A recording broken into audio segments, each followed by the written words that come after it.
ఆ వెలుగు తేజస్సు నుంచి అరికాల వరకు కూడా తన హస్తాన్ని చాపి నా మీద ఇలా అనడం నేను గమనిస్తూ ఉన్నాను. ఒక మాట అంటున్నాడు, ఏమన్నా తెలుసా?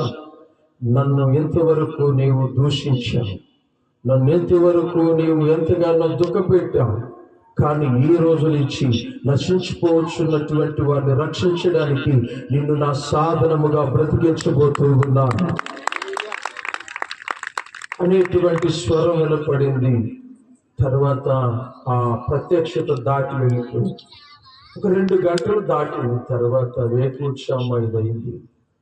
కదలని చెయ్యిల్లో కదలిక, కదలని శరీరంలో కదలిక, ఏదో దైవికమైన శక్తి నా ఒంటి నిండా అమలుకున్నట్టు, అంతవరకు కాని ఆకలి అవుతూ ఉన్నట్టు, లేని స్థితిలో ఉన్న నేను లేచి ఆ జామును కూర్చోగలుగుతున్నట్టు ఆమెనట్టున్న నా